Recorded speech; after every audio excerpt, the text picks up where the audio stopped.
Okay, we're going to get started tonight for our college admissions seminar. First of all, I want to just thank, I'm Sarah Bledsoe, by the way. Thank you all for coming. I'm glad we have this mic because it is a loud restaurant. But I do want to thank David's Burgers for hosting tonight and giving us all the half off coupons, which was fantastic.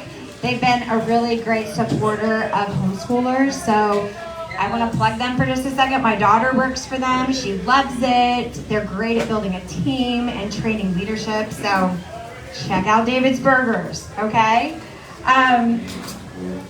Secondly, I just want to say thank you for coming. This is one of Home Ed's first seminars. So we do the back to school night. How many of you have been to that? Okay. We do breakout workshops there. So instead of doing a workshop, because Carla Kenyon's workshop was so popular, we decided to do its very own seminar.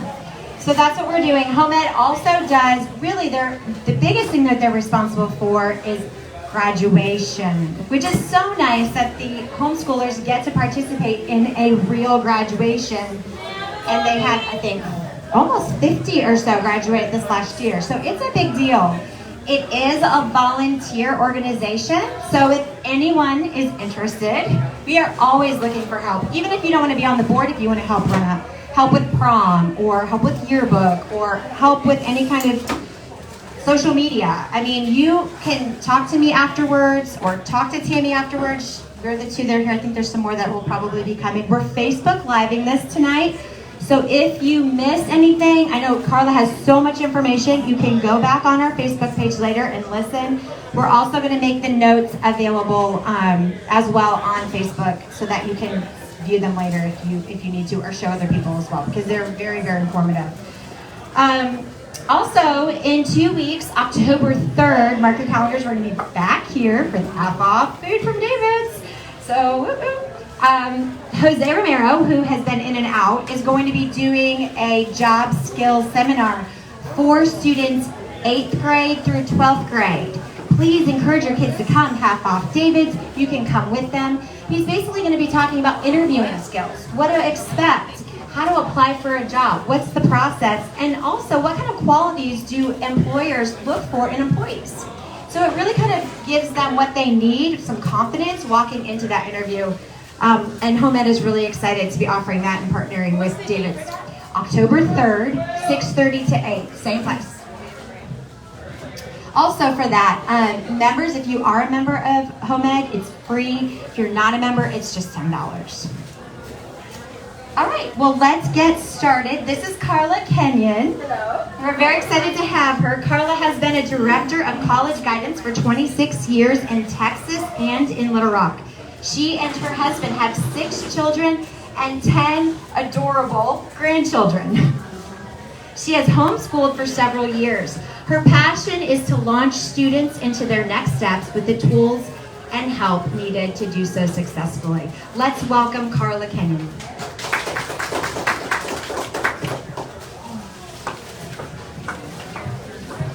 I was next in line. Many people had gone before me, and they were going off the jump to the next place in the zip line. It was the only way to get to the next section, and it was called the swing. Everyone who had gone before me was either screaming or going, "Oh, what was that all about?" I didn't know. So what I did is I kind of inched up to where I knew they were going to push me off, and right before they did, a friend came over to me and said, "Let all your air out, don't hold your breath." I said, "Okay."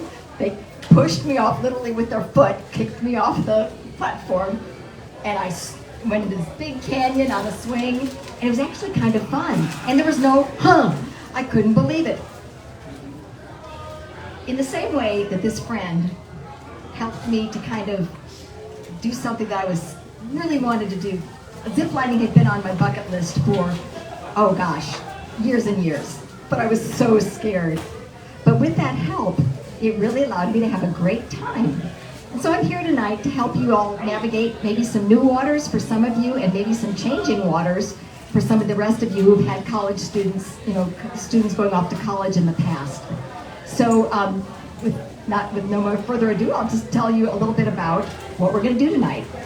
We're going to be going through some of this packet, but a lot of it is detailed information on the different grades that you may have, and I'm just going to basically say, read this at home, okay? Because you all are very capable of reading, and I won't do that to you. And then I'll be talking for a while, and then at the end, we're going to leave a lot of time for questions. Those are my favorite part, because I was looking over my notes, and I thought, there's so much more I want to tell them. But I think the best way to do that is for you all to ask questions, and I will do my best to give you good answers. Alrighty. How many of you are here for your very first student who's going off to college?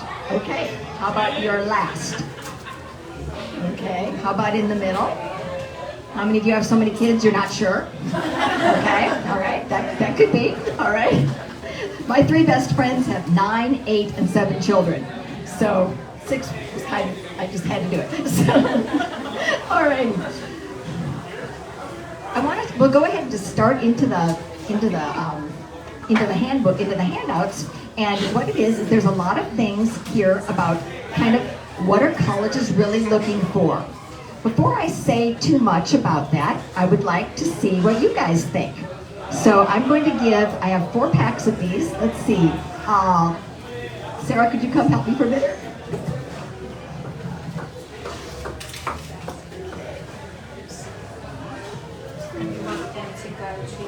One for each. What I want them to do. If you can, gather up, kind of, leave your hamburgers for just a second. Gather up around 4 different tables. Just, if it's people you don't know, introduce yourself. Yeah, there's 1 group, there are 4 groups. So get together, and real quickly, there are 7 cards, 6 or 7 cards. Put in order what you think. If you were a college admissions rep, counselor, what things would you care most about in determining if a student was a good fit for your college? What order of these things would you choose? So if you don't have cards on your table, please go over where someone has cards. If they're a good student, if they are a good fit for your college, what do you think the order is of these different factors? Okay, you've got 2 minutes.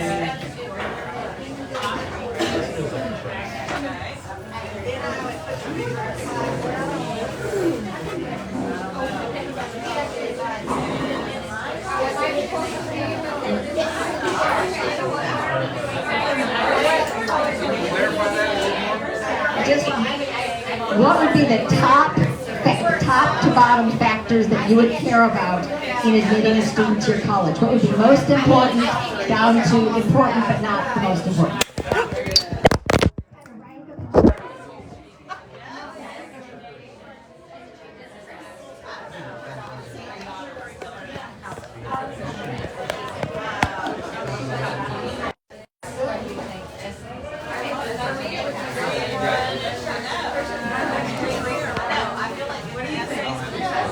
Okay, about 30 seconds left.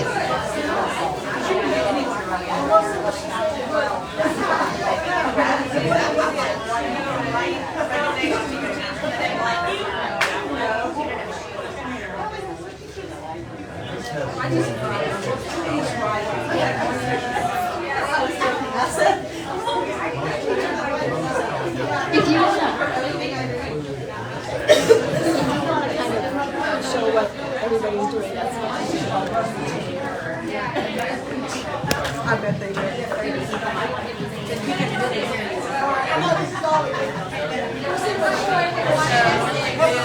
All right, about 15 seconds.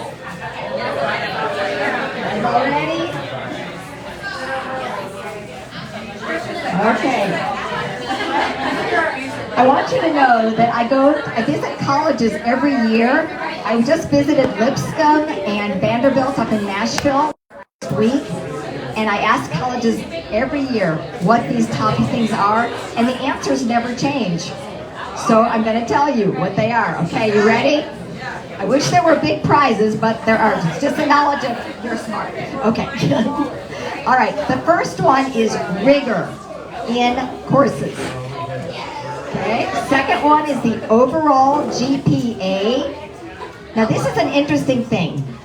They actually are looking at 5 core courses. They're looking for math, English, science, social studies, and foreign language. So keep that in mind, because the basic curriculum for public schools here in Little Rock does not require foreign language. But if you want to go to a school that is at all selective, keep that in mind.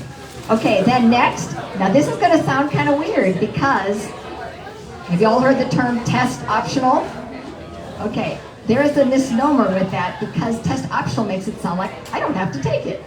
We'll talk a little later about what that actually means. So believe it or not, ACT and SAT scores are the next factor. Now this next one, if you picked one of these two for next, it's okay. These are interchangeable. Essays and recommendations. Doing pretty well? Okay. Alrighty, then after that are extracurriculars. And again, these are all very close, but as you can see, the first ones are very academic. If they're looking for scholarships, the root word of that word is? Scholar. Scholar, okay. So it really does matter. The interesting thing though is that colleges choose students on like a seesaw. Let's say test scores are just not your thing. And if you have really high academics, really high recommendations, that can bring that teeter-totter to a better place and still allow for some very good admissions that other people might say, well, wait a minute, you got a much lower ACT score than I did. How'd you get in? Well, there are reasons, because it's balancing those out. Okay, so think about that.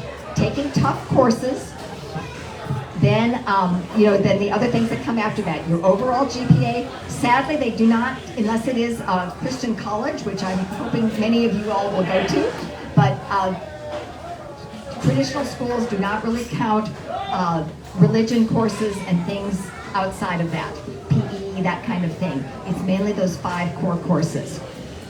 Alrighty, so they also care very much, which is exciting to me, about the personal qualities. There's a concept called bright lighting, and what that is it's colleges that tend to not be quite as selective. They're still good, but they are interested in basically just the facts, ma'am. It's your transcript, your scores, and if you make those 2 markers, you're in, okay? And a lot of our schools around here, that's not a bad thing, it's just the way it is. But many schools, especially since the pandemic, have gone to a more holistic approach to letting people into college and accepting them into college. And these holistic factors actually include a lot of personal qualities. They are looking for authenticity. Are you who you say you are?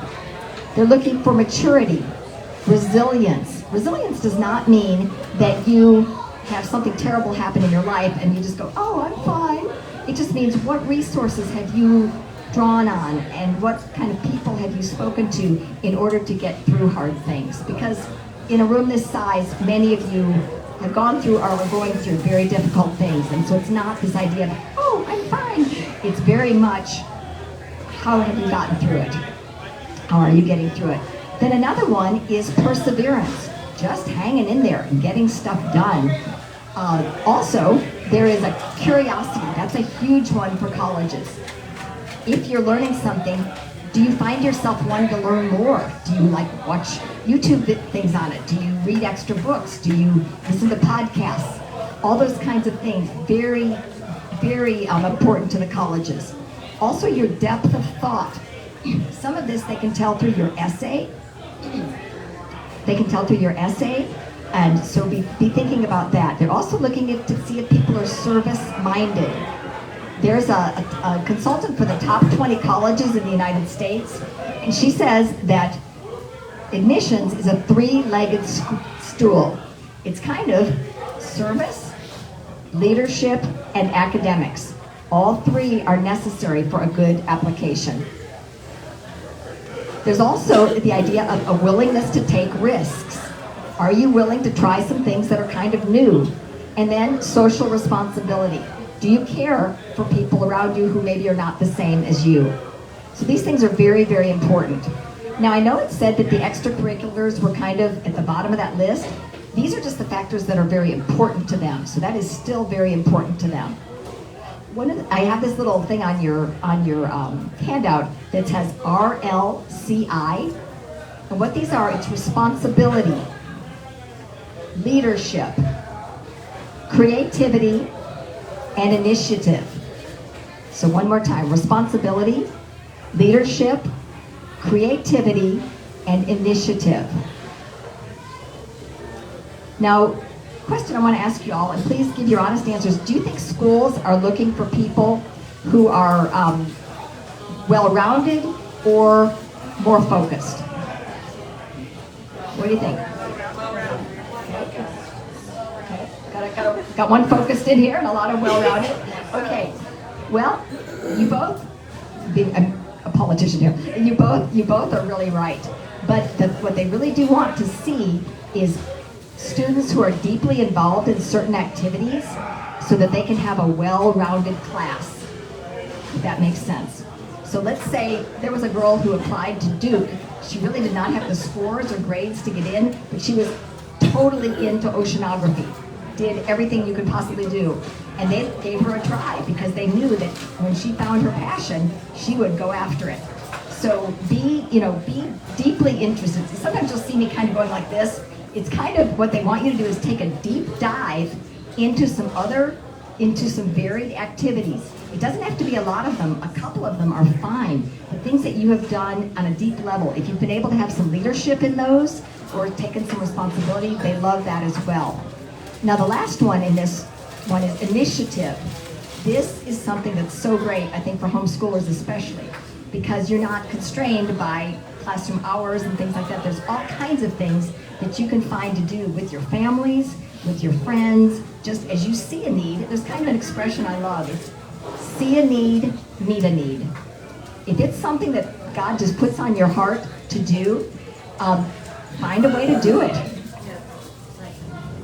Alrighty. I want to tell you a quick little story because sometimes the things that you may feel like your students want to do, or students, you may think this, are not always the kinds that you think, oh, well, these are things that colleges would want. There was a lady who came into my office at a school here in Little Rock, and we were talking, I said, well, let's talk about, what your activities are, and the mom just went, all she wants to do is shop. I was like, okay, Lord, help me with this. And what we ended up coming up with is that this girl, who was an excellent thrift store shopper, ended up going to Dorcas House with her mom. They found ladies who were looking for jobs. They took them to thrift stores. This girl helped put together outfits for them. And it was a great thing. She ended up getting some neat scholarships for it. And plus she deepened a little bit as a person as she learned to talk with these people and find out more about their lives. So there isn't anything that can't be used. Just finding ways to be creative and responsible and show initiative. Alrighty. The next page is on your college resume, begins now, and college portfolio files. This is kind of a weird thing to say, and it scares my students to death every time I say it, is that 9th grade lasts forever. You're like, what? I said, 9th grade lasts forever. Reason being, what would be some reasons why 9th grade lasts forever? Because it's the start of your GPA. Start of your GPA for high school? Yep. The things that you choose to get involved in, all those things start actually the kind of the summer after your 8th grade year, but beginning, is certainly going on into 9th grade. So what I really encourage you all to do, students who are here and then parents, in encouraging your students, help them find their service niche. Find something that they're passionate about, something that they care a lot about, and help them find ways to do that. Also, when they have talents, invest in those. My son was a nut for piano, just loved it. I'm terrible at it, but he loved it. So we helped him get a piano and really learn, took some great lessons. He ended up teaching piano to students, some for free, which gave him some service hours, and some money, which gave him income. And it turned out to be a great thing. He ended up winning the Carpy Collins Scholarship at Baylor because of his creative service. And this was one of the big parts of it. So really do look at all of those things that your student can be involved in. Now, transcript-wise, 9th, 10th, and 11th grade are the only transcript grades that colleges see. A lot of kids who are seniors like, woohoo, senior year doesn't matter. Well, it does. They still see your 12th grade classes. And here's a little hint.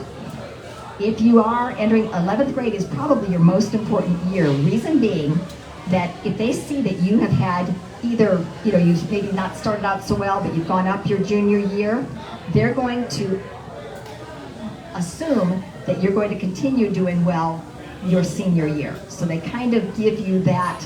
So your junior year almost counts for 2. You can see why that would not be good the other direction. Because if you have had fairly decent grades and you start going down your junior year, that's what they assume is going to happen your senior year.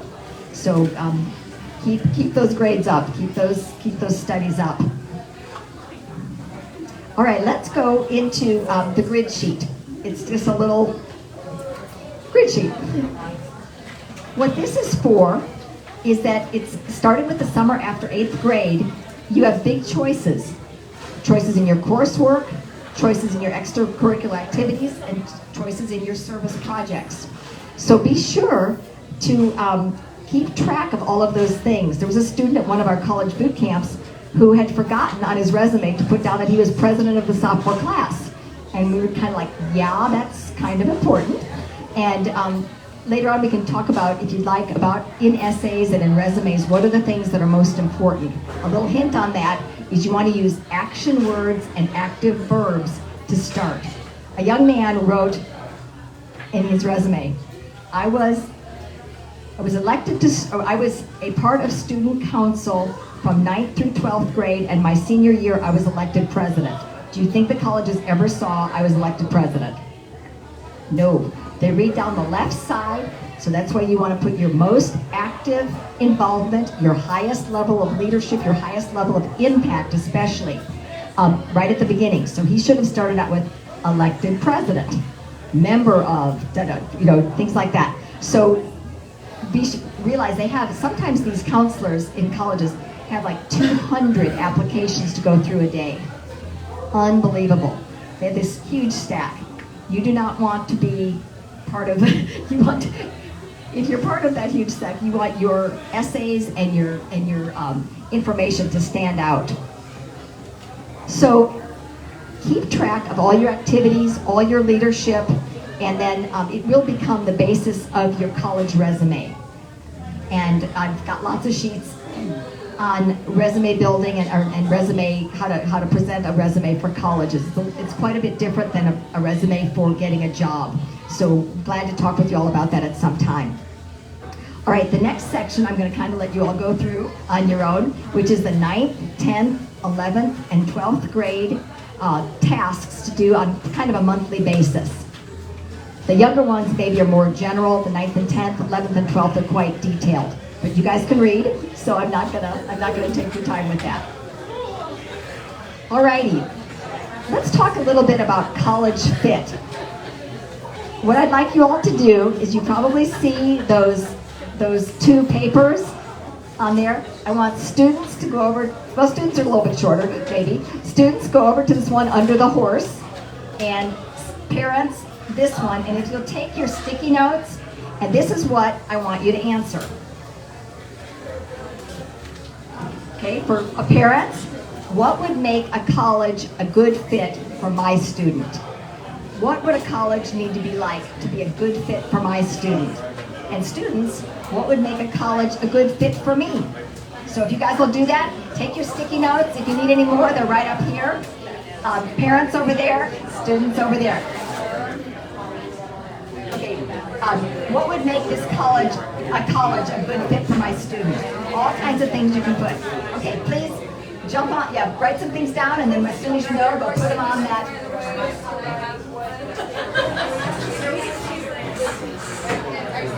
Does anybody need more sticky notes? We got lots of them up here. Any of those right there.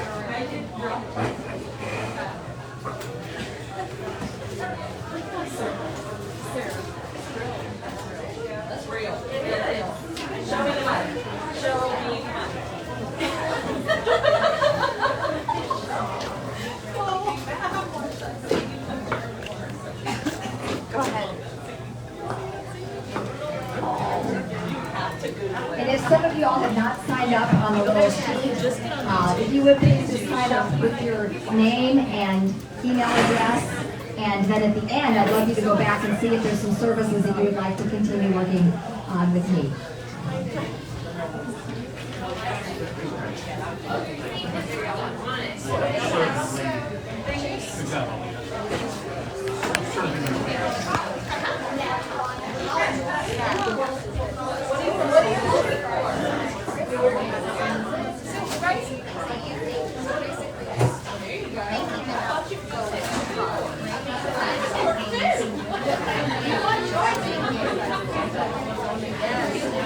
Let's work for about 1 more minute, and then please put your stickies up there.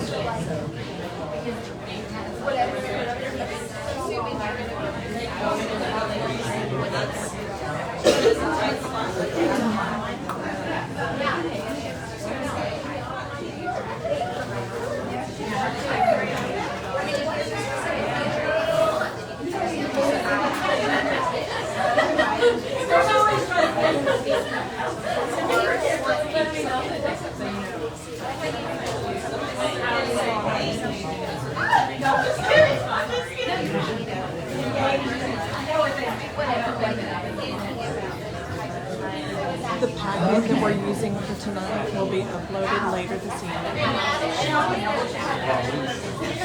Okay, do we have any more students? Okay, if you'll put your stickies up, we're gonna. And Sarah, would you mind reading the ones for the children or for the students? You do not have to sign your name. Okay.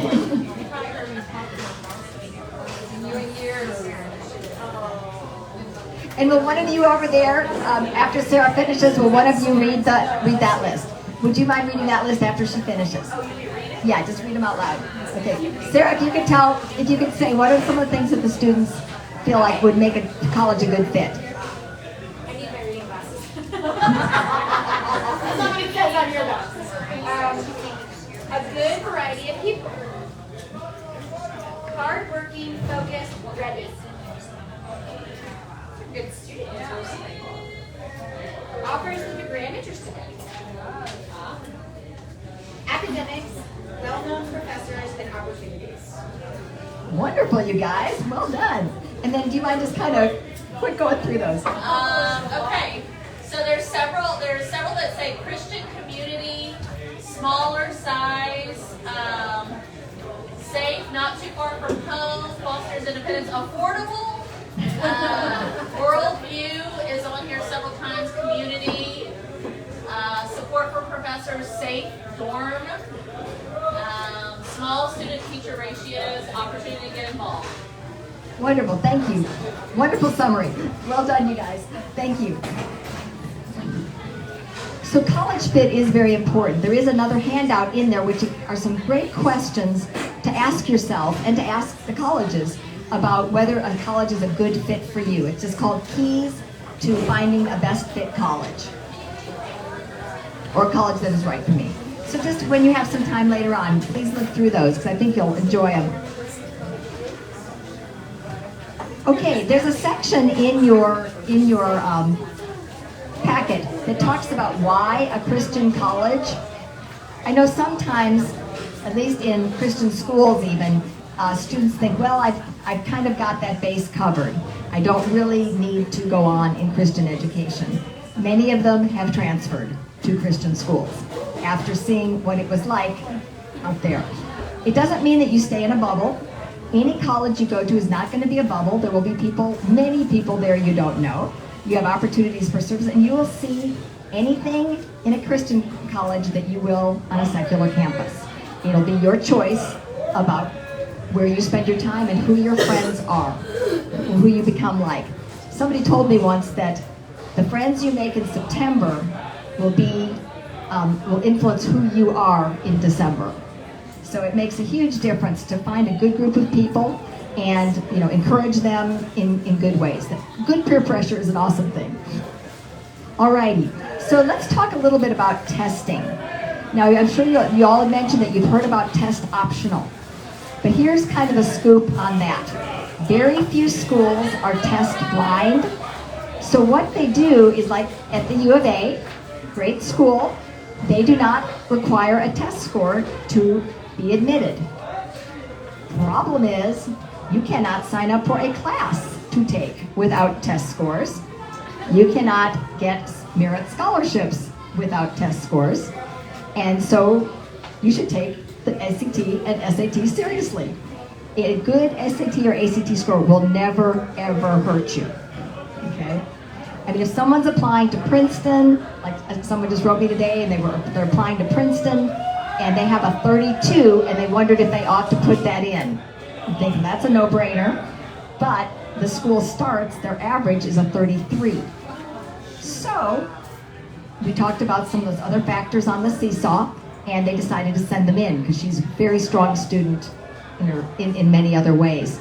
So, with schools that are test optional, you'll still have a score for class placement, but if it is a very selective school and you don't want to send in your test scores, you don't have to.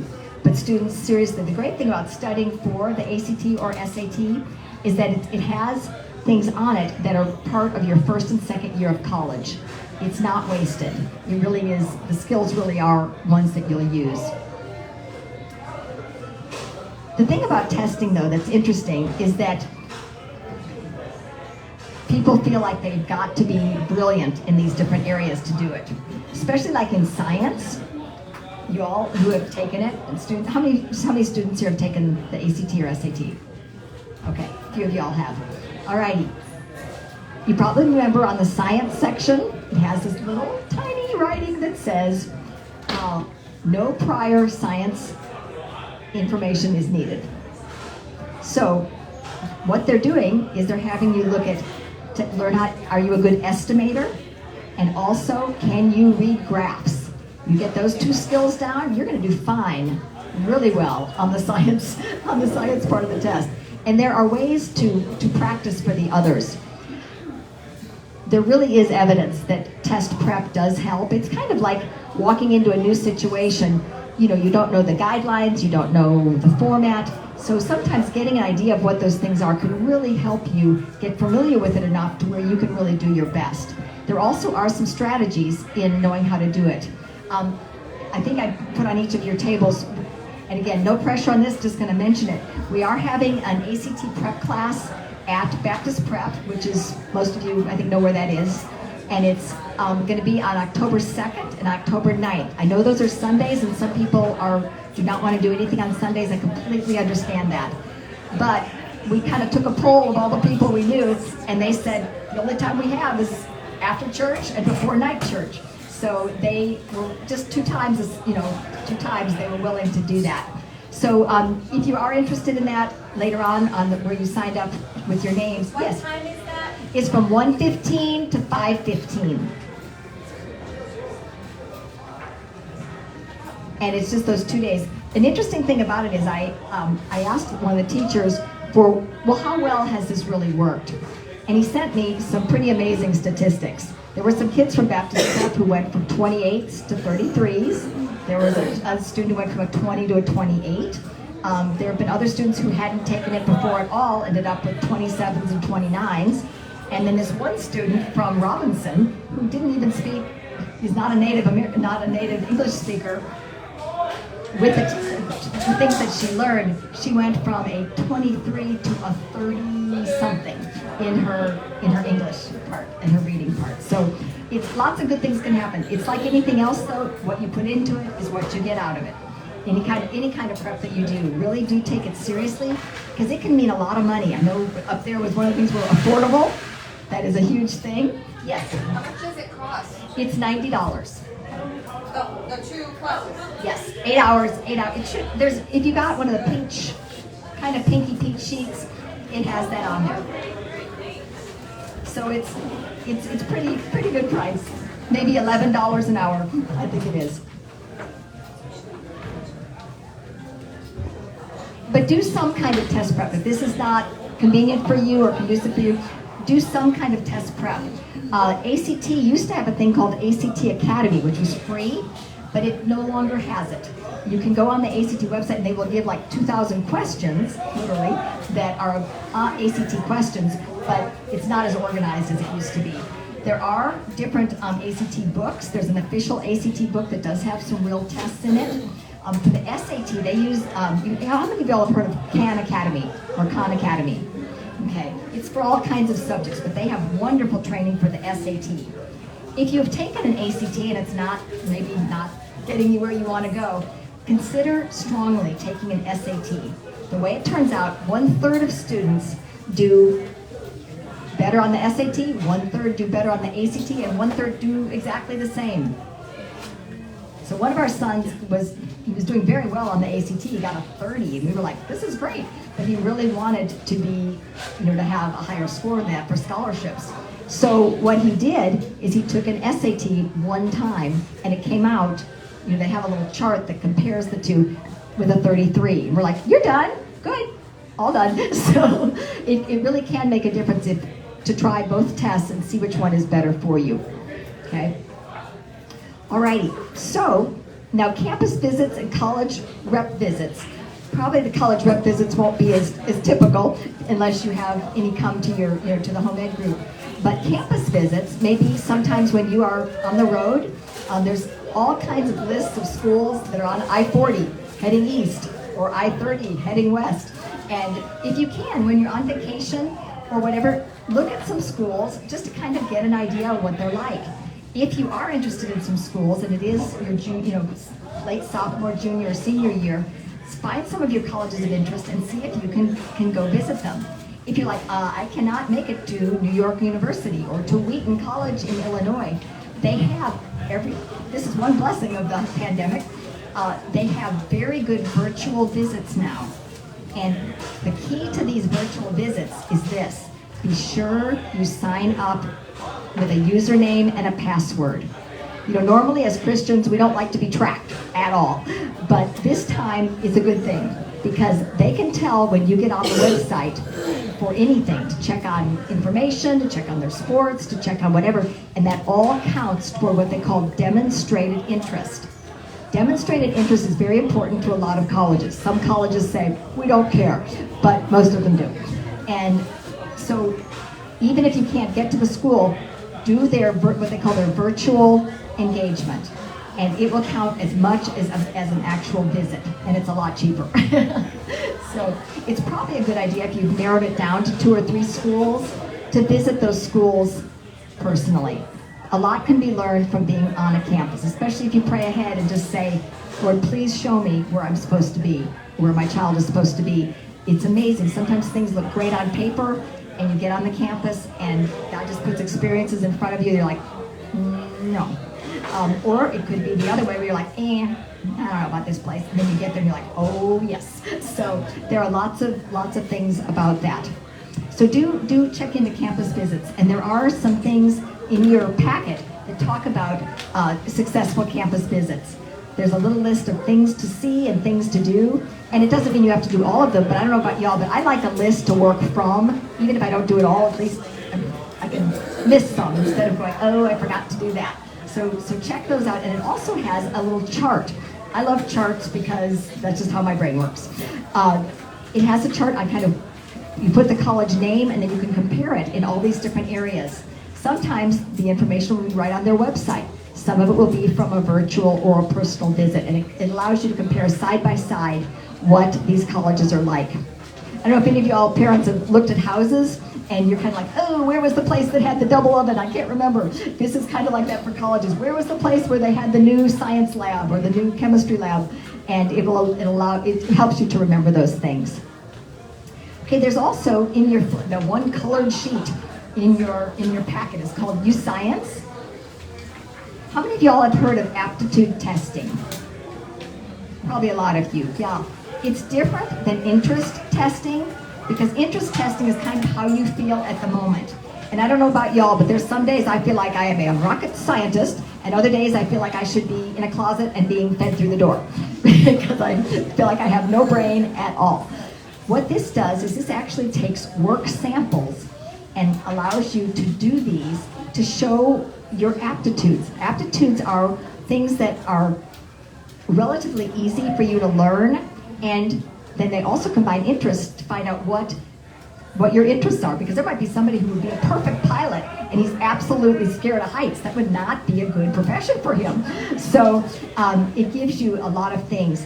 I used to live in the Dallas-Fort Worth area. We would send our kids to some local ones called, some of y'all may have heard of the Ames testing or the Johnson O'Connor testing. Very good, but very expensive. The U Science testing, if you want to do it through me, you can do it just anyway. You won't get any feedback, but it's only like $30 or $35, which is great. If you want to meet, I'm pretty trained in the results of it and how it kind of fits in with fields and different things. I would be glad to do it, and that's on that sheet that you're passing around. If you want to put in U Science, then I'll get in touch with you about doing that. The thing that I love about the U Science, even over some of these other ones, is it's interactive. The sites change pretty regularly because it tells you even, like let's say you want to be an archaeologist in Arizona. It will tell you how many jobs they believe will be there in the next 10 years, how much you'll be paid to start, how much an average person makes in that field, and how much the top people make. Speaking of archaeologists in Arizona, there were 0 job openings. So he changed that. I either need to change my major or change my location. I said, yes. I think information is wonderful. Another thing that I love about it is it has some good things about colleges. It gives you great information on one page, which is hard to find, with the factors that really matter most. How much is it really going to cost? And just different, their best majors and all that kind of thing. The other thing that I love about it is called the part that's called describing me, okay? And what this is it goes into ways that you utilize these different aptitudes. And it's not spinning it, it's just giving it some verbiage. Like my husband is an amazing teacher, and he is outgoing as he can be when he's teaching. He comes home and he is an introvert. So when he's doing group, like one of the questions that in an interview there might be is, how well do you work with groups? Well, he would say, I hate working with groups, but he does it all the time, and he has a certain role in that. So it helps you kind of define things you can say that are still positive and true about yourself. And these are super helpful for job applications, for interviews, for internships. Really some great information for when you're talking to people about you in order to see if they will let you intern with them. So that's something there. Now the next sheets that they're in there are called How a Parent Can Help. Now I think you all are here because you want to help and have been helping with many of your children in the past. Kind of summarizing the sheets is this way. This is something that is really important. Talk about finances with your student. I had a student at Little Rock Christian, as a matter of fact, come into my office bawling.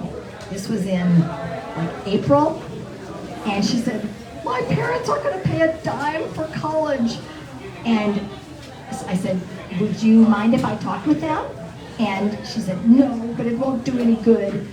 So anyway, I talked with them, and they said, well, actually, what we said was we would pay for any school in Arkansas, and if she wanted to go outside of Arkansas, she would have to get scholarships to do the rest. But they didn't have this conversation with her until her senior year. She had her heart set on TCU, was not able to go there because she had not realized I have got to earn scholarships or I can't go, or I need to get some summer jobs so I can go. So please, no matter how old your students are, talk with them about what you're able to do and what you're willing to do. Sometimes you may be able to do and you're realizing, for his or her sake, I'm not going to pay this much. So there's kind of a balance, but letting students know early what that might look like will really help them as they make their plans. So also encourage them in their talents. If you have a student who's just an amazing bass player, you may have heard the expression, they always want the tuba players. So if you have a special talent in music or anything else, it can lead to lots of scholarships because think about it, you guys, every 4 years, or every year actually, they need new people for their choirs, they need new people for their sports teams, they need new people videographing the sports events, whatever it is. And so coming in with a skill and a developed talent can really make you attractive, and maybe even overcome some, it's kind of on that seesaw, things that you bring in that can really make a difference in your admission and scholarships. Okay, then also visit colleges with them. It's really important when you are at a college, don't be the one who talks. When I went with my children, I would does anybody have a legal pad? Anybody a legal pad person? Okay, I'm a legal pad person, and I would write down we would write down some questions with some blank spaces, and they would put them on a card or something like that so they could kind of snake them out when they were going on a tour, and they would ask these questions. And it's important that they hear their voice, but there is nothing wrong with mom and dad having some input into that. Sometimes it just helps students frame the questions. And then also, before you go to visit a school, look at their websites. See what you can find out. And so you have specific questions to ask the reps. They love that. Okay, also, there are some college fairs. In March of this year, there's a CAPS college fair, and you all are welcome to come to that. I will make sure that Ms. Sarah knows the dates and location of that, and you guys can just come on. It's schools from all over the country, and it's really nice. Sometimes they even have bling and stuff to give away, so you can go and get information without visiting a lot of schools. So that's really helpful. Then also, with financial aid information, just really learn what is offered. In the little book that I gave you all, the Paying for College book, How to Pay for College, I love it because it's very slim and everything in it is really important. It has some really great advice for Arkansas scholarships, and it has great advice for the FAFSA, which is the out-of-state one. If your student is planning to stay in Arkansas for college, you might want to write this down. Go to SAMS, S-A-M-S, .adhe.edu. This is their scholarship application management system. Whew, I got it right. Okay, so sams.adhe.edu. It is a really exciting site. Before, the ADHE site has not been very exciting, but it has added 2 new features that are just amazing. One is, it'll say Arkansas colleges. Well, you might not know what all the different colleges are in Arkansas, and you might go, you can look at them and it gives you websites and all kinds of information about them. But my favorite one, this is brand new, is called Careers, Arkansas Careers. And what it does is, let's say you have a student who's interested in nursing. Do you guys know what you're interested in? Do you have an idea? That's okay. Anybody have an idea of what you might want to do? Nursing. Okay, well, there you go. Anybody else? Any other? Finance, great. What you do is you put in your major, and then it will populate with all of the schools in Arkansas that have that as a major. Very cool, because that is hard even for counselors to find. Because people add majors, they take away majors, and so this is a current, updated situation where you really can find out, hey, we have scholarship, we can get into this school with, somebody had mentioned on, I think there, that they have your major, and you can know for sure whether they have it or not. I came to SMU from Minnesota, and I really loved flipper, and I could swim underwater like a fish, so I was going to be a marine biologist. Well, it didn't even cross my mind that Dallas, Texas isn't even near a lake, much less an ocean. So needless to say, I had to change my major. So don't do that. Don't do that. A lot of the things I talk about are things that I did the opposite. So, yes, did you have a question? Question. I mean, how big a deal is it for a kid not to know what major they want to do going in? Yes, great question. It's really fine. A lot of schools, and this is a great thing, I love this about certain schools, is they will have kind of a course where they bring in people from different majors, and they talk with you about all the things you can do with an engineering major or a nursing major or a business major. And it gives you some ideas on what you might want to pursue. And believe it or not, the aptitude testing can really help with that as well. Because it never is going to say, you must be a such and such. It's going to give you ideas on what are things that I'm good at and what things do I like. Which, we all know people who are in jobs and they're making a living, but they really don't want to go to that job in the morning. They would really rather be doing something else. So if you please look at your Paying for College booklets. I think you'll find them extremely helpful. Yes? Are there any more of those booklets? Yes, right here. Yeah, feel free to take all of these. They're coming out with a brand new one, but I checked through them and their information is the same. I think it just has the old website, the Scholar, anyway. You want the sams.adhu.edu. Yeah, if anybody else needs them, please feel free to come and get them. Okay, well then, toward the end of your thing is, you might see some cartoons. And if you look at the cartoons, my favorite one I couldn't find, and it was at the pearly gates, and they were, he was talking, of course, to St. Peter, and he said, "You mean the ACT counts?" So, and then some of these others I think are pretty funny about, the smoke signals about send money, and I want to be far enough, we're going to continue paying your expenses because it's cheaper than sending you to college, so there's some funny things in there. On the last page, and again, there's no pressure at all to do this, but sometimes people will want to know, well, I'd like to work more with you about essays. One thing that I've done, quite how to say this, but I'm pretty good at editing essays, and my husband's even better, because he was the senior English teacher at several schools and is a master teacher. He really is.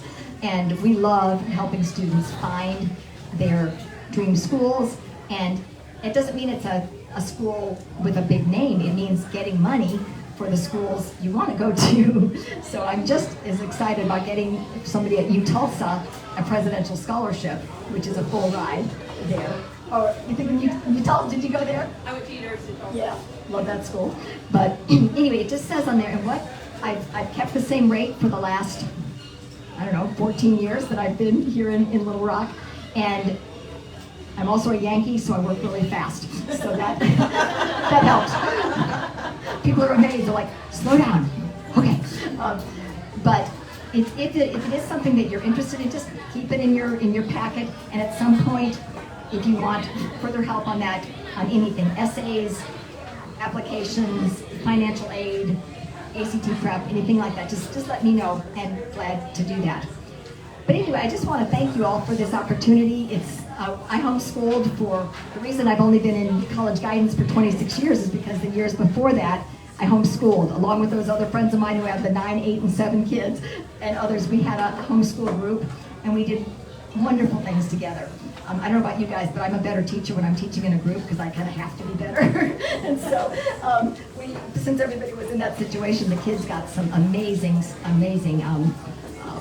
effort and studies. But anyway, I think that's, as far as presentation, that's all I have, but I would love to hear some questions. I'm going to get a sip of water for just a second.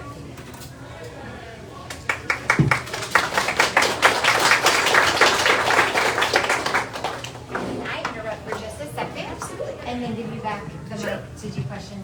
wanted to point out while we're in this transition, Alan Bubbas, he's the owner of David's Burgers. Yes, he's great. And just thank you, Alan, for being such a great host to all the homeschool families. I'm sure if you get a chance, you'll love meeting him, so stick around afterwards and talk to Alan. But thank you, Alan, for everything. Thank you. Thank y'all. I just can't express what meaning it gives to my job to coach your kids and love on them.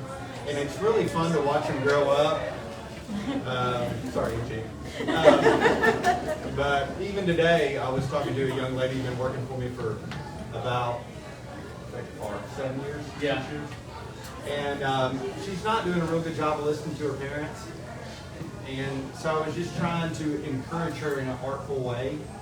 And I didn't ever tell her, listen to your parents. But I told her the story of the centurion on the phone today. And I asked her, I said, well, how can I get this through young people too?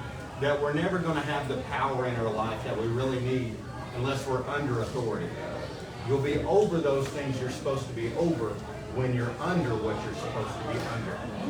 And so it's kind of like my 12-year-old, his birthday is today. And anyway, we had a football game Saturday.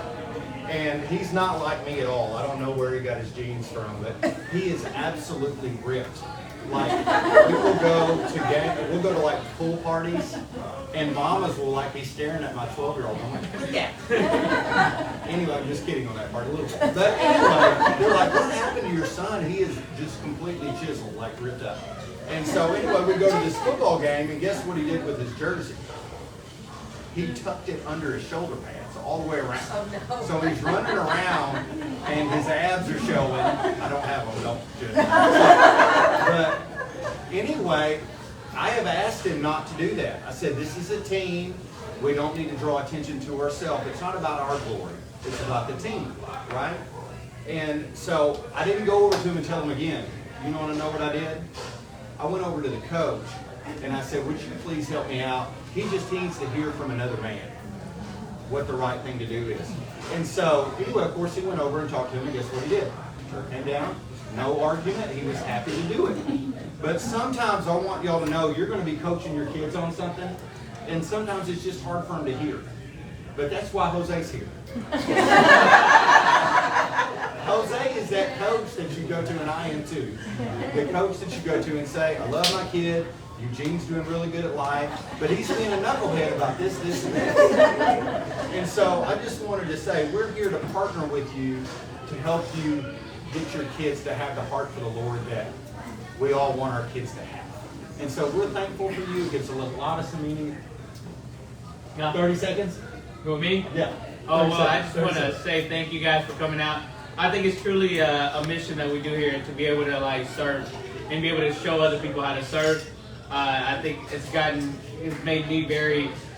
me a lot of joy in my life to come to work and have fulfillment and to see young people just have that like light switch moment where they realize that in order for us to actually have any kind of purpose in life, we need to start by serving. And I think that's huge for young people to understand at an early age. And I tell them all the time, I tell them, you know, it's not about your circumstances. It's generally just about your how you respond in certain circumstances. And if you respond in a heart centered around serving and loving the Lord, then you're going to be all right, you know. So that's what I try to tell young people. Anyway, after I got off the phone with Becca about the centurion conversation, thank you. No problem. I was like, I love her. I've been working with her for a long time. And I just started thinking about my kids, and I said a little prayer to the Lord. It's like, Lord, please put other people in my kids' life to coach them and point them in the right direction. So we want to be there to do that for y'all as well. And I hope you'll lean on us. And if you need anything, I know you've got Jose's cell number. And I love y'all. Before you leave, can I add a little anecdote? Sure. When I was at Little Rock Christian, a young man came to college boot camp, and he wrote one of the best essays I've ever heard. And he ended up being your adopted son. It was just an amazing essay he started out with, I was called upstairs at David's Burgers. You don't get called upstairs at David's Burgers unless they're hiring you or firing you. And he just just went on to tell the story of this wonderful family. And it's great to see you. How is he doing? We're struggling. Yeah. We need prayer. Yeah. But he's talking to us, and so one day at a time. Yes. He's 23, and that story's been. Yeah. Time flies, y'all know it. That's been 7 years ago. Yes. From when he came upstairs, but the Lord's moving, and sometimes in mysterious ways that we don't always understand. We just kind of keep trying to be under those things that we're supposed to be under, so we can be over those things we're supposed to be over. That's all I know today. No, it's a great comment. But thank y'all so much. Yeah, We appreciate thank you, it. Alan.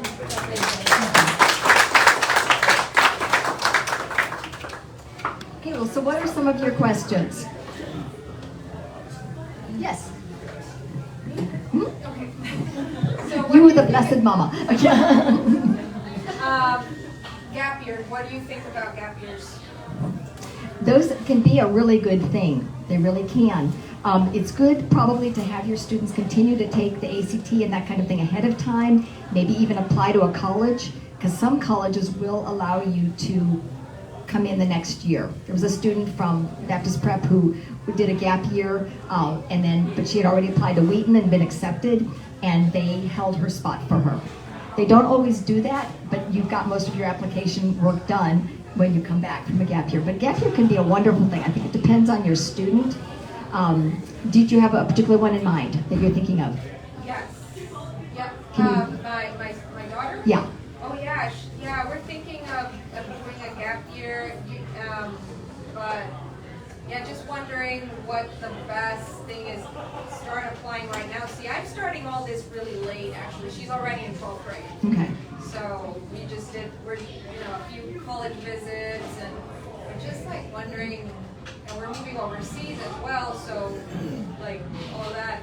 It's a lot. Just very Yeah. complicated, but I'm thinking that maybe a gap year would be good. It can be really good, especially if a student is just burned out of school, or they really have no idea what they want to do, and they're and there's some wonderful gap year programs. There's some where they work very hard, and that's a good thing. Love those. And some where they travel and do missions work all over the world. Usually, some of them they'll go to like 3 different countries, and they live out of a backpack. And so there's some really wonderful things. I'm glad to give you more specifics if you want, but they can be really good. And there's some places like Kanakuk. You guys probably have heard of the Kanakuk and Kanakomo camps. They have kind of a gap year program. I wouldn't suggest Walt Disney anymore. That used to be one, but we won't go there. But there are some excellent ones that can be looked at and can be very advantageous. Okay. Yes. So as far as like volunteering time, Right. is there a sweet spot for hours? So like he coaches a smaller team, basketball, and he works with the cities doing volunteer work. So is there like too many volunteer opportunities, or is there, I just wonder if there's a sweet spot? Yeah, no, great question. Great question. The key thing is, and this is not as much of a problem because you all, they're not in regular school. Where schools make a huge mistake is they say, we have 100 required, volunteer hours. Well, they start counting after the required hours. So the fact that you don't have required hours, but you may require them in your family is a great thing, because all of those hours will matter. I don't think you could volunteer too much as long as you're not letting academics go. Yeah, it's a good thing. Yes. So on that note, should a student like summarize like I served at church every Sunday, or should they be like writing out this many hours, or like how do you record something? Yes, great question. We were talking about the resume a little earlier and how it's a little different than one for a job. One of the things that colleges always ask for is hours per week, weeks per year. They want to know, is this something that was a one-time thing, helping at a pantry, a kitchen pantry kind of thing, or is this something that you're invested in? So they do want to know hours per week and weeks per year. And some of you all have had some, like, hundreds of hours. It's wonderful.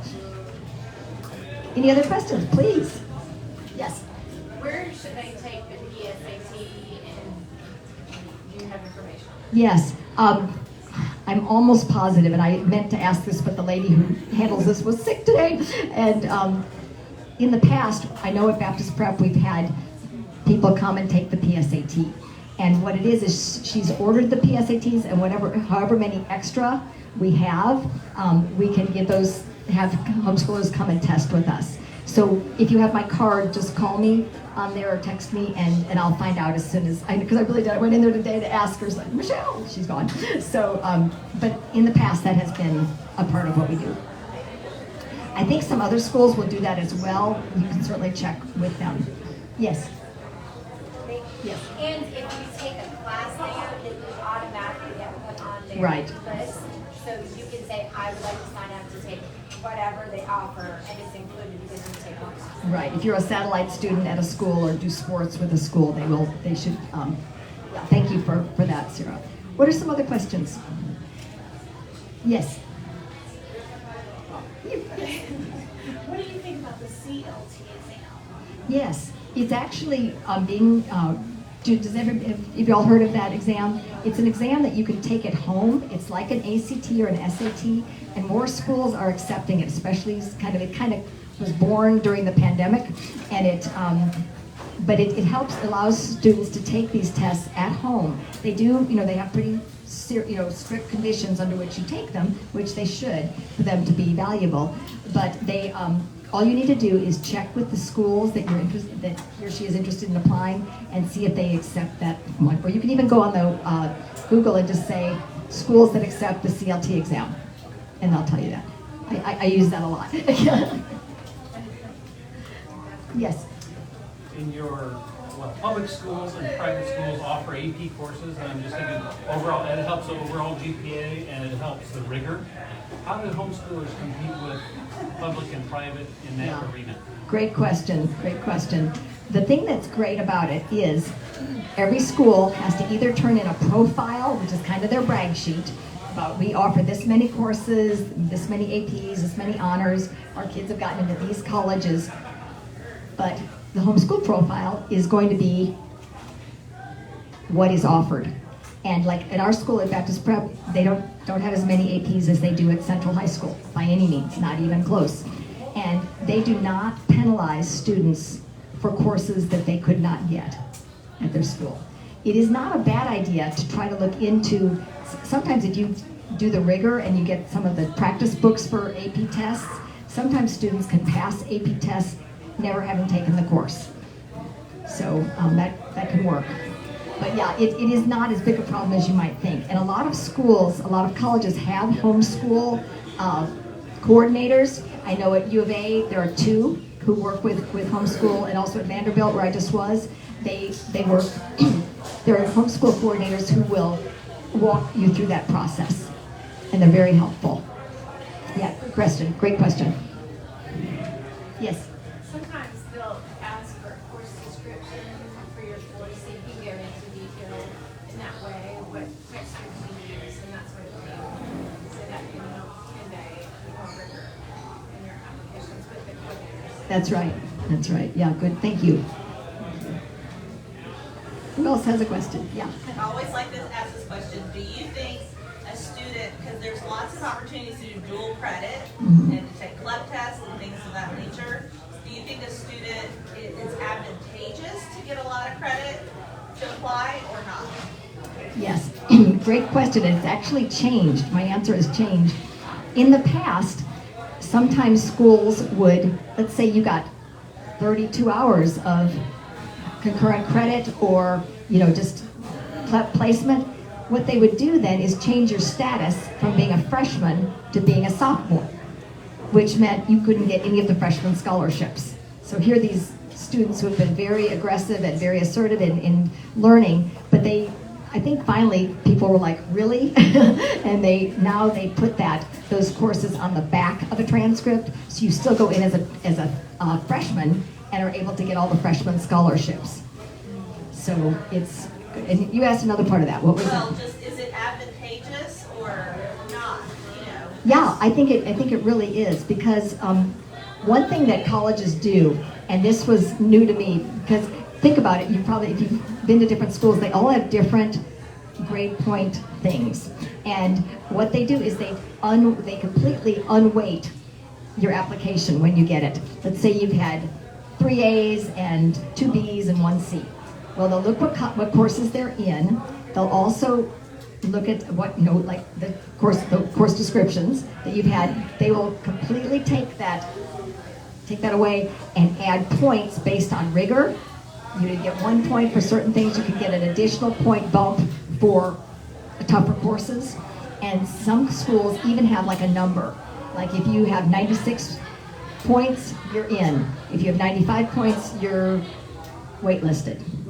So anything that you can do to give rigor to your courses is a great idea. For one thing, it helps the students because you've been dealing with harder courses, and harder course material. The CLEP testing is an interesting thing. CLEP testing is actually a great way to get credit in the courses you're not majoring in. A lot of schools will not accept CLEP courses, and probably shouldn't, for, like, let's say you're going into pre-med and you've CLEP'd out of some biology and things like that. They probably will not accept that.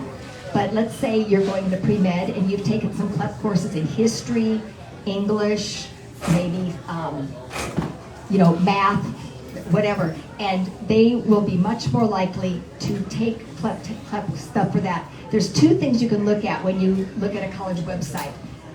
First one is called credit by exam. If they don't have that designation, credit by exam, they'll usually have one that says transfer credits. And they will say, for this particular course, we give this much credit for this grade. One thing I usually do is I usually end up calling the registrar to just get the final word on that. But CLEP tests can be great, especially for the courses that are not in your major. I ended up, when I went to SMU, somebody walked around and said, "Anybody here take German in high school?" I was like, "Yeah, I did." So he said, "Well, there's this test in 30 minutes at some place I didn't know where it was." But so I took out my little sheet from my little cards, my German vocabulary cards, and read the rules.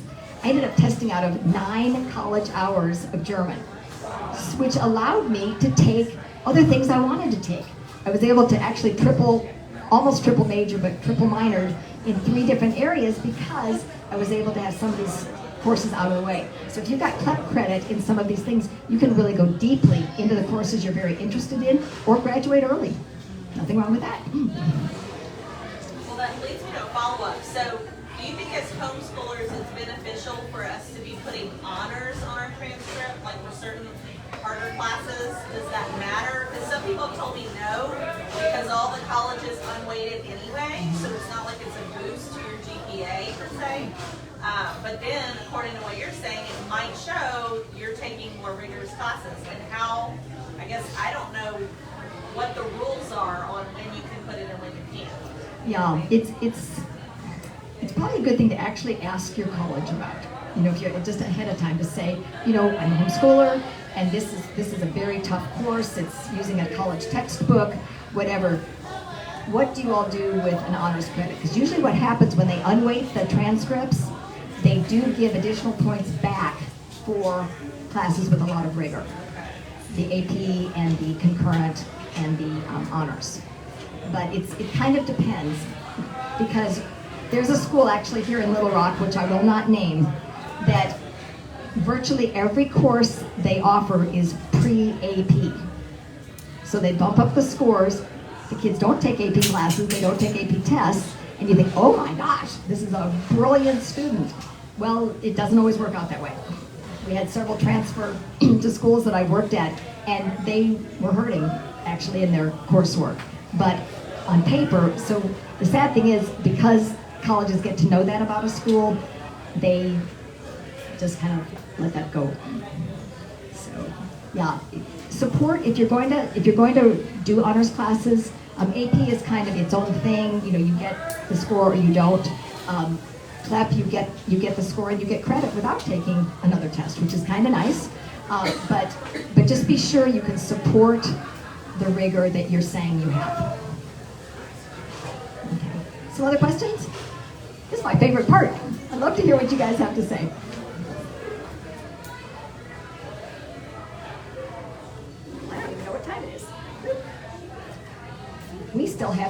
minutes. So anybody have anything they want to ask?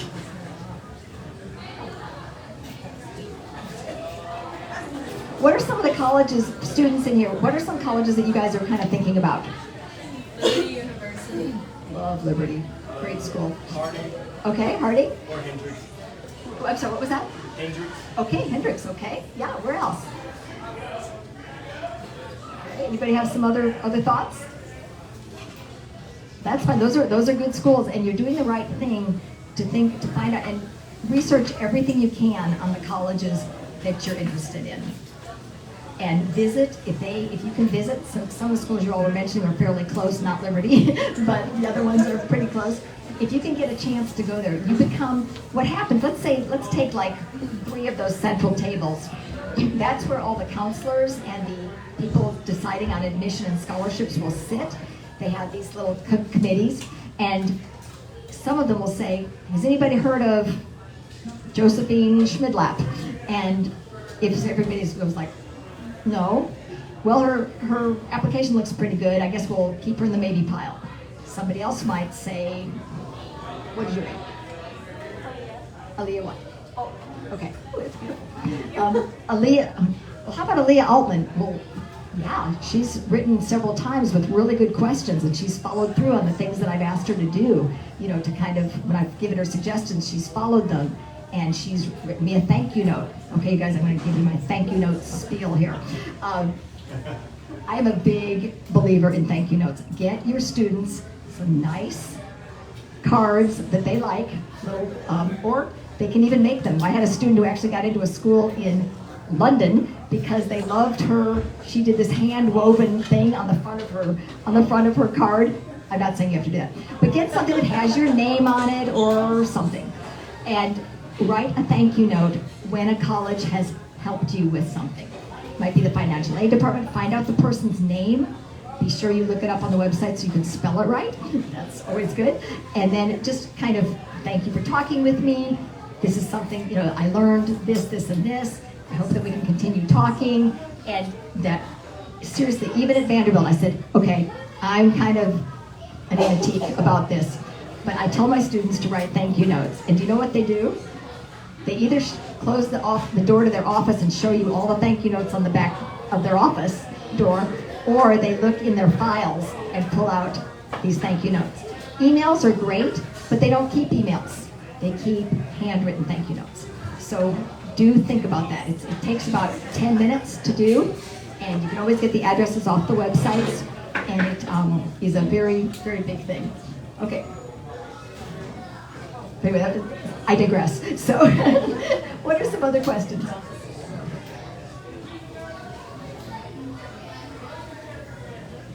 Yes.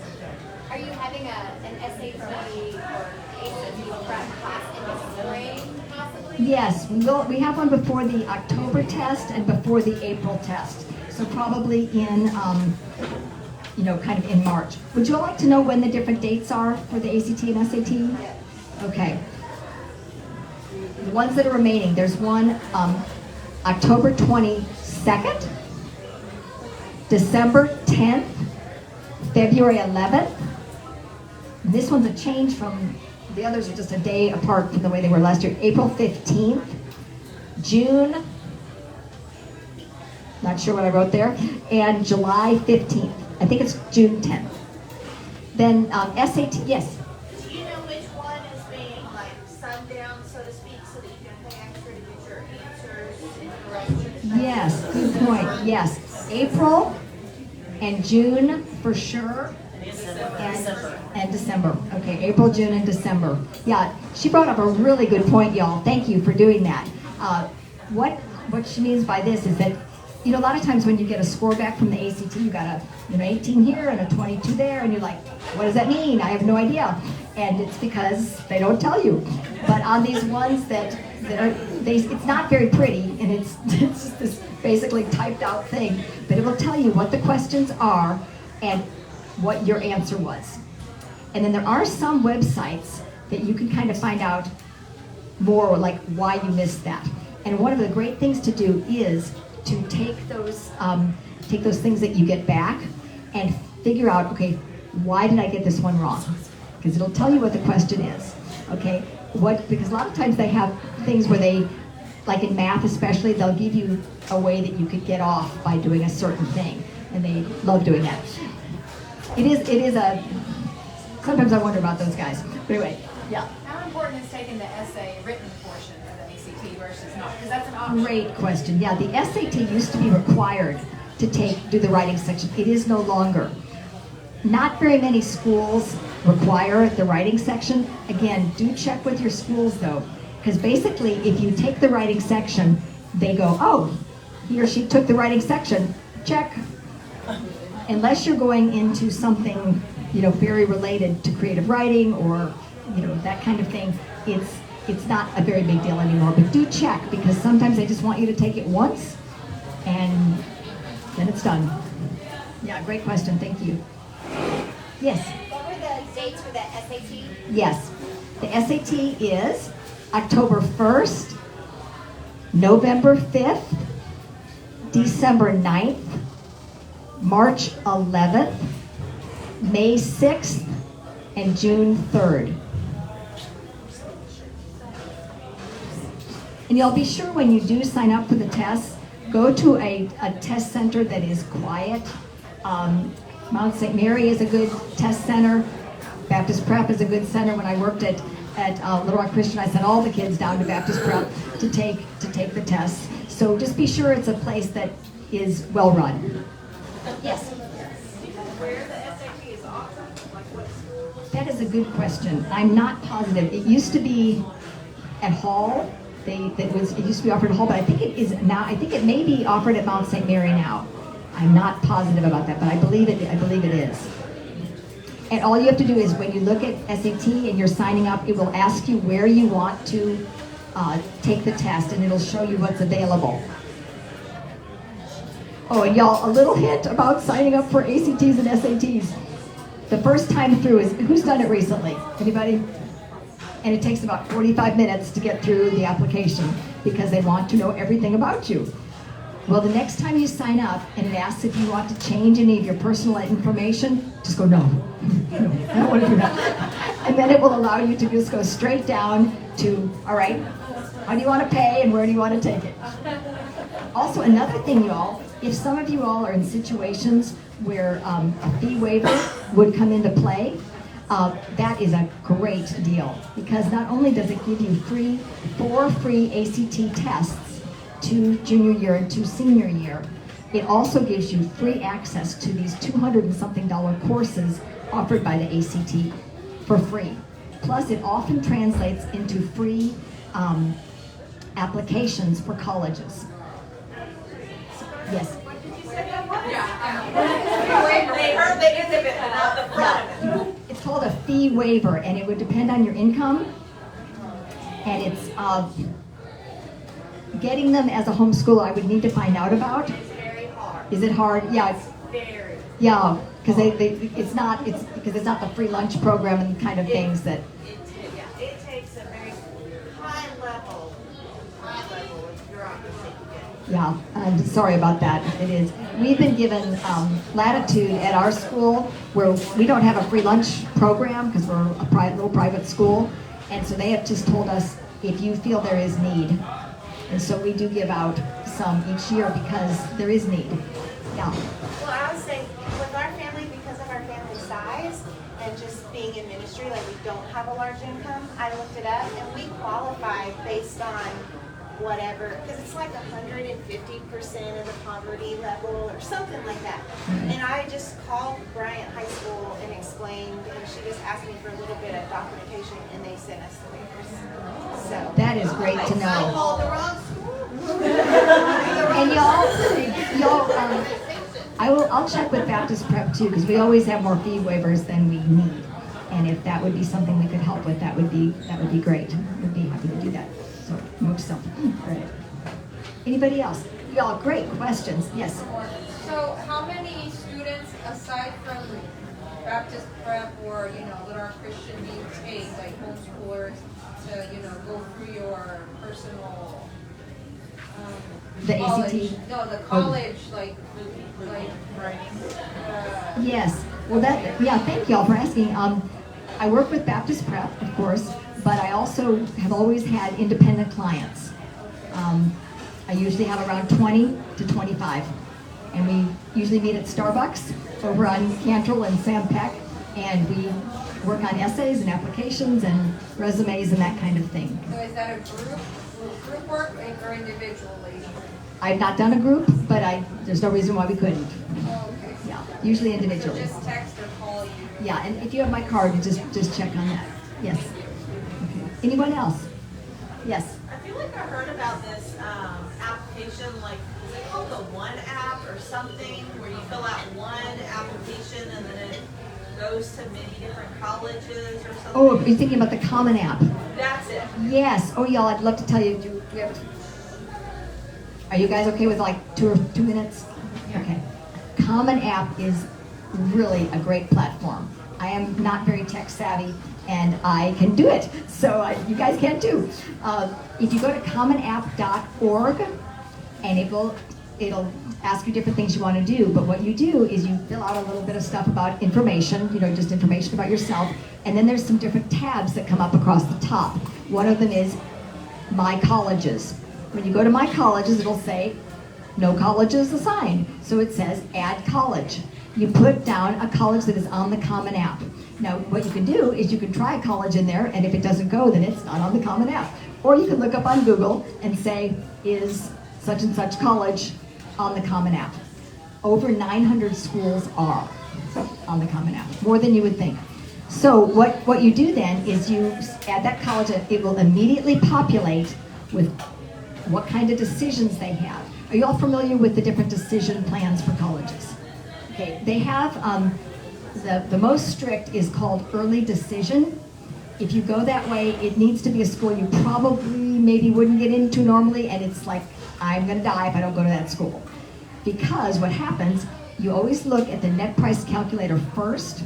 It will take into account, your financial situation, all these other different things, and you look and you see, is this amount at the end of this net price calculator, which won't be anywhere near the full price, can I pay this? Because when you get accepted into a school through early decision, you are legally required to pay the first year, even if you decide to go somewhere else.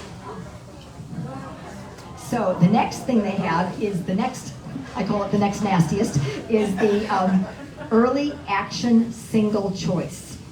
That's a new thing. And what that means is it's early action, so you are not legally required to pay money if you decide not to go to that school and you get accepted, but it blocks you from doing any kind of other early action type applications until you find out from that school. And the problem is they don't usually find out till right before Christmas, or sometimes even into January, February. So all of a sudden you've lost early action possibility for a bunch of different schools. So my favorite, early action.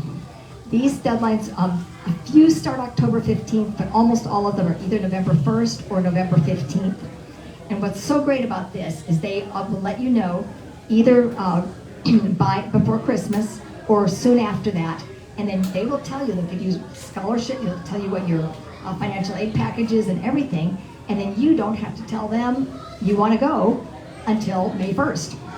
A problem to keep in mind though, if it's one of your top 2 or 3 schools that you want to, it's probably best to go ahead and pay the $100, $200 fee if you can. You can usually get all but $25 back by a certain deadline, usually May 1st. Reason being, a few years ago at Baylor, so many kids got in early action, but they didn't put in a deposit, so I'll call them non-deposited people, so they just kept putting more people on their list because they needed to know who was coming to their school. Well, around February or March, they had a full class of deposited freshmen. So those people who had been told they would get in, who hadn't paid the little fee, all of a sudden didn't get in. So it's kind of a balance thing there. Yeah, good. Guys, these are wonderful questions. They really are. Anybody else? Oh, Common App, real quick. Last thing on Common App. Once you put your school in there, it populates all the decision plans. It tells you lots of things about it, but the best thing it has is at the very bottom on the left, it'll say, writing required. And what you do is usually it'll say the Common App, essay required, but sometimes it doesn't. The other thing it will tell you is, are there any supplements? I don't know if any of you all have hit the nasty supplement section. You think you're done, you've got your common application, and it says, oh, by the way, you have 2 more essays to write, and sometimes they're as long as the Common App. Sometimes they're 100 words.